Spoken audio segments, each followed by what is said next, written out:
Hello students, welcome to easy learning by Paridhi Gupta. और हम start कर रहे हैं डायमेंशनल एनालिसिस। तो सबसे पहले हम बात करते हैं कि डायमेंशंस क्या होते हैं। So the dimensions of physical quantity are the powers to which the base quantities are raised to represent that quantity. Means किसी भी फिजिकल क्वांटिटी को रिप्रेजेंट करने के लिए या किसी भी क्वांटिटी को रिप्रेजेंट करने के लिए हम किसी भी बेस क्वांटिटी या फंडामेंटल क्वांटिटी में कितनी पावर, किस पावर को रेज कर रहे हैं, उसे फिजिकल क्वांटिटी का डायमेंशन कहते हैं। So the dimensions of a physical quantity are the powers to which the base quantities are raised to represent that quantity. और डायमेंशन किसी भी फिजिकल क्वांटिटी के नेचर को डिस्क्राइब करते हैं। अब हम इसे मैथमेटिकली और सबसे पहले कुछ डायमेंशंस देखते हैं। तो यहाँ पे कुछ 7 फंडामेंटल क्वांटिटीज हैं: length, mass, time, electric current, temperature, luminous intensity और अमाउंट ऑफ सब्सटेंस। सबसे पहले हम लेंथ का देखें। तो लेंथ का डायमेंशन होता है कैपिटल एल, उसे स्क्वायर ब्रैकेट में लिखते हैं। मीन्स हमें किसी भी डायमेंशन को अगर लिखना है तो हम उसे स्क्वायर ब्रैकेट में लिखेंगे। तो लेंथ के लिए कैपिटल एल, मास के लिए कैपिटल एम, टाइम के लिए कैपिटल टी, इलेक्ट्रिक करंट के लिए अगर लिखते हैं तो कैपिटल ए, टेम्परेचर के लिए कैपिटल के, ल्यूमिनस इंटेंसिटी के लिए सी डी और अमाउंट ऑफ सब्सटेंस के लिए मोल। सो ये कुछ डायमेंशंस हैं।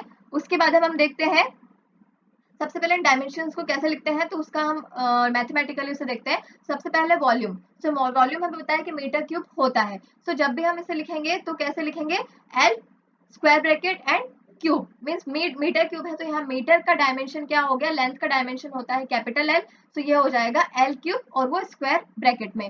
इसी तरीके से अगर हम फोर्स का देखते हैं तो फोर्स हमें पता है कि मास इंटू एक्सलेशन होता है। सो मास तो हमें पता है कि कैपिटल एम उसका होगा डायमेंशन, और अगर हमें लिखना है कि एक्सलेशन तो हमें पता है कि वो होता है वेलोसिटी अपॉन टाइम। सो यहाँ से हो जाएगा ये L upon T square. So ये हो जाएगा फोर्स के लिए M L upon T square. अगर हम देखते हैं वेलोसिटी के लिए तो वो हो जाएगा L by T. Means force के लिए हो गया M L upon T to the power 2 और वेलोसिटी के लिए हो गया एल अपॉन टी। सो ये वॉल्यूम, फोर्स और वेलोसिटी के लिए डायमेंशन है। अब यहाँ पे हम देखते हैं डायमेंशनल फॉर्मूले और डायमेंशन इक्वेशंस।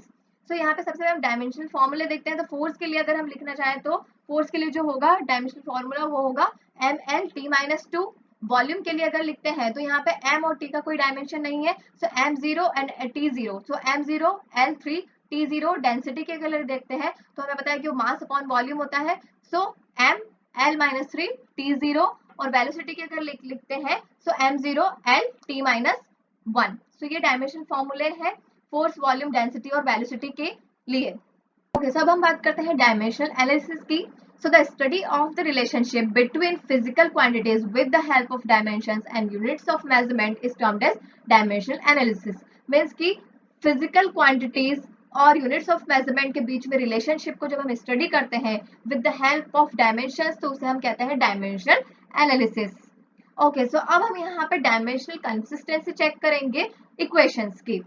सबसे पहले हम बात करते हैं कि डायमेंशनल कंसिस्टेंसी, जो कि इक्वेशंस में अगर हम देखें तो the magnitudes of physical quantities may be added together subtracted from one another only if they have the same dimensions.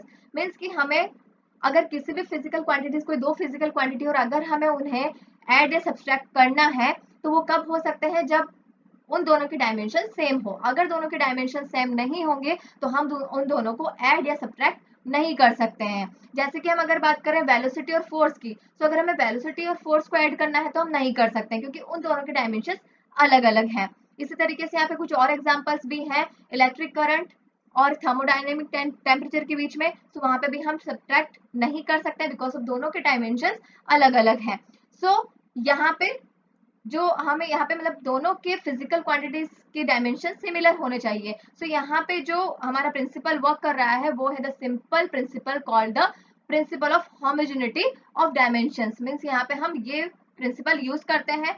Okay, so अब हम बात करते हैं होमोजेनिटी प्रिंसिपल की।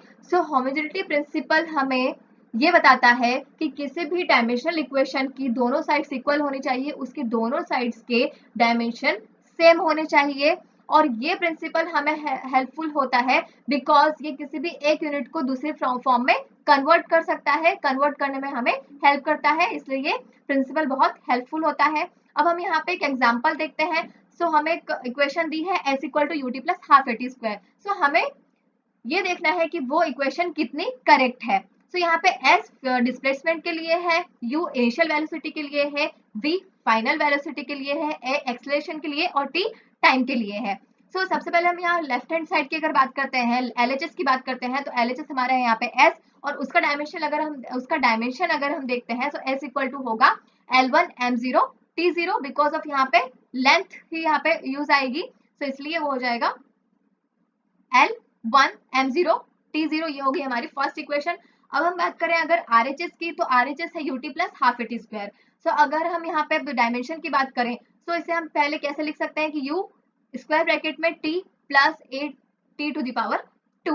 ओके, सो अब हम यहाँ अगर डायमेंशन की बात करें तो U के लिए हो जाएगा LT-1 बिकॉज ये इनिशियल वेलोसिटी है, सो LT-1 T के लिए हो जाएगा कैपिटल T। और अगर हम A की बात करते हैं तो उसके लिए हो जाएगा बिकॉज ये एक्सेलरेशन है, सो LT-2। और अगर T की बात करते हैं तो T की पावर 2, ये सेकेंड इक्वेशन हो गई। अब यहाँ से अगर हम इसे पूरा सॉल्व करते हैं और ऐड करते हैं तो हमारे पास फाइनल आंसर आता है कैपिटल L। सो यहाँ पे अगर हम देखें फर्स्ट और सेकंड इक्वेशन से, तो LHS इक्वल टू RHS है। सो यहाँ पे हम कह सकते हैं कि होमोजेनिटी प्रिंसिपल से हम ये कह सकते हैं कि ये डायमेंशनली करेक्ट इक्वेशन है। एक एग्जांपल और लेते हैं। So consider a simple pendulum having a bob attached to a string that oscillates under the action of the force of gravity. Suppose that the period of oscillation of the simple pendulum depends on its length, mass of the bob and acceleration due to gravity. Derive the expression for its time period using method of dimension. So हमें यहाँ पे dimension की method को use करते हुए time period का expression derive करना है सिंपल पेंडुलम के लिए। ओके, सो सबसे पहले अब यहाँ देखते हैं हम, तो the dependence of time period T on the quantities. यहाँ पे जो टाइम पीरियड है वो किस पे डिपेंड कर रहा है, एल, जी और एम पे।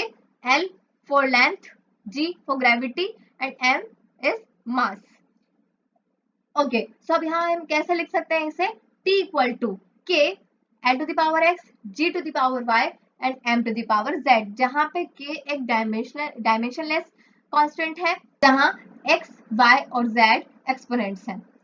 ओके, सो अगर हम यहाँ डायमेंशन से देखें तो सबसे पहले हम t के लिए डायमेंशन देखते हैं, तो L0, M0 और t इक्वल टू k के लिए हम देखें तो k यहाँ पे कांस्टेंट है, सो उसके लिए कोई डायमेंशन नहीं होगा, वो डायमेंशन लेस कांस्टेंट है इसलिए। अब हम यहाँ L के लिए देखें, so L to the power x। अगर g के लिए हम देखते हैं तो ये एक्सेलरेशन ड्यू टू ग्रेविटी है, तो इसके लिए हो जाएगा L t to the power -2। और उसके बाद अगर हम m के लिए देखते हैं तो m to the power z। Okay, अगर हम अब यहाँ पे इसे नॉर्मल फॉर्म में लिखते हैं तो कैसे लिखेंगे कि यहाँ पे हमें फर्स्ट में दिया हुआ है l to the power x, second में l t to the power -2 whole to the power y and m to the power z। इस तरीके से हमने इसे यहाँ पे लिखा है, तो हम कंपैरिजन बाद में करेंगे। सबसे पहले हम यहाँ पे इसे नॉर्मल फॉर्म में लिख लेते हैं, तो l टू द पावर कितना हो जाएगा x plus Y, because of first में l to the power x and second में l to the power y है एंड थर्ड में यहाँ कुछ भी नहीं है, so l to the power कितना हो जाएगा x प्लस वाई। मीन्स कि जब भी यहाँ पे डायमेंशन की अलग अलग पावर अगर है, सो अगर सेम डायमेंशन है तो उनकी पावर एड होती है। सो यहाँ पे l की पावर कितनी हो जाएगी x प्लस वाई। अगर हम यहाँ देखें t की पावर, सो t कितना हो जाएगा, t की पावर हो जाएगी -2y because of -2 and y उससे मल्टीप्लाई हो जाएगा, so t to the power -2y। और m की पावर हो जाएगी z, क्योंकि फर्स्ट और सेकंड में उसके लिए कोई डायमेंशन नहीं है, सो m टू द पावर हो जाएगी z। अगर हम इसकी बोथ साइड, क्योंकि हमारा जो फर्स्ट अगर हम इधर देखें LHS से अगर देखते हैं तो L0 M0 t है, सो हम यहाँ बोथ साइड इक्वेट करते हैं। तो अगर हम इक्वेट करें तो यहाँ पे कितना हो जाएगा x plus Y. Right hand side से अगर हम देखें RHS में तो l to the power x plus Y है, और लेफ्ट हैंड साइड पे कितना है, l टू द पावर 0 है, तो x plus Y equal to 0। अगर हम t के लिए देखते हैं तो -2y इक्वल टू, यहाँ पे अगर हम देखते हैं तो लेफ्ट हैंड साइड पे हमारा डायमेंशन क्या है, t की पावर 1 है, सो वो हो जाएगा -2y इक्वल टू 1। और अगर हम z के लिए देखें तो z के लिए हो जाएगा वो 0 बिकॉज ऑफ इधर z है, बट लेफ्ट हैंड साइड पे हमारा कितना है, m के लिए डायमेंशन यहाँ पे कितना है 0, सो यहाँ पे हो जाएगा वो z इक्वल टू 0। यहाँ पे सबसे पहले x, y और z की वैल्यू निकाल लेते हैं, तो x की वैल्यू कितनी हो जाएगी यहाँ पे 1/2, y की वैल्यू हो जाएगी -1/2 और z की वैल्यू हो जाएगी 0।